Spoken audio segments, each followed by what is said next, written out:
قرآن اور مسلمان، تحریر ابو یحییٰ۔ قرآن مجید کے مطابق رمضان وہ مہینہ ہے جس میں قرآن کریم نازل کیا گیا جو انسانوں کے لیے ہدایت ہے۔ قرآن مجید کی ہدایت کے ان گنت پہلو ہیں۔ اس کا ایک پہلو وہ ہے جو اس کی حسن ترتیب سے ہمارے سامنے آتا ہے۔ قرآن مجید کے متعلق ہمیں معلوم ہے کہ یہ جس ترتیب کے ساتھ نازل ہوا ہے اس سے ایک مختلف ترتیب کے ساتھ ہمارے پاس موجود ہے۔ یہ ترتیب توفیقی ترتیب کہلاتی ہے۔ اس ترتیب کے متعلق ایک رائے یہ ہے کہ یہ بڑی صورتوں سے بتدریج چھوٹی صورتوں کی طرف قائم کردہ ترتیب ہے، لیکن یہ بات درست نہیں ہے۔ اس مشاہدے کی تردید قرآن مجید کی پہلی سورت سورہ فاتحہ کر دیتی ہے، جو ایک انتہائی چھوٹی سورت ہے۔ بڑی صورتیں اس کے بعد آتی ہیں۔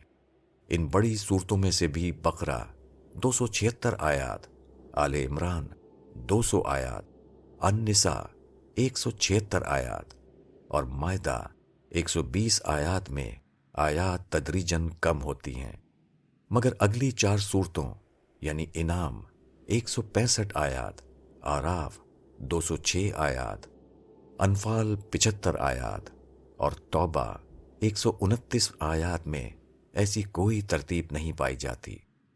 ہمارے نزدیک اس ترتیب میں جو چیز ملحوظ رکھی گئی ہے وہ یہ ہے کہ قرآن مجید نازل تو مشرکین کے درمیان ہوا تھا، مگر تا قیامت اسے مومنین کے درمیان رہنا تھا، ایسے لوگوں کے درمیان جو اسلام کے دعوے دار اور ایمان کے مدعی ہوں گے، مگر ان میں وہ ساری کمزوریاں، برائیاں اور عیب در آئیں گے جو سابقہ امتوں میں موجود ہوئے تھے۔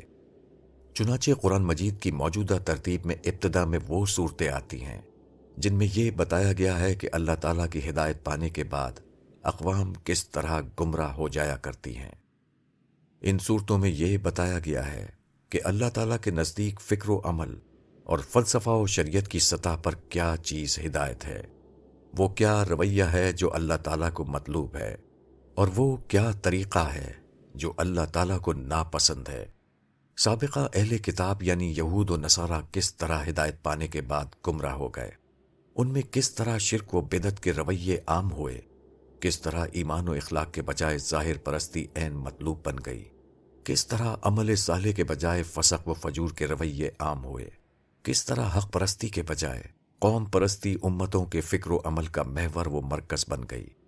پھر ان صورتوں میں یہ بتایا گیا ہے کہ کس طرح منافقت کا روگ ایمانی وجود میں کینسر کی طرح سرایت کر جاتا ہے، کس طرح لوگ خود کو اصلاح کرنے والا سمجھتے ہیں حالانکہ وہ سب سے بڑے فسادی بن جاتے ہیں، کس طرح منافقت معاشروں میں عام ہو جاتی ہے، کس طرح اقوام اللہ تعالیٰ کی نعمت اور انعام پانے کے بعد گمراہی کا رویہ اختیار کرتی ہیں، کس طرح اسلاف کے نام پر قوموں میں غلط روی عام ہو جاتی ہے۔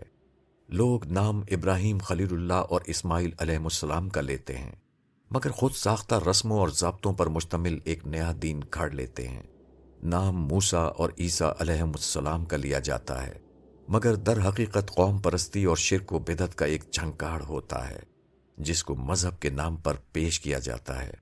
اس طرح قرآن مجید کی یہ ابتدائی صورتیں مسلمانوں کو یہ بتانے کے لیے ابتدا میں رکھی گئی ہیں کہ انہیں سابقہ امتوں کے طرز عمل سے بچنا ہوگا۔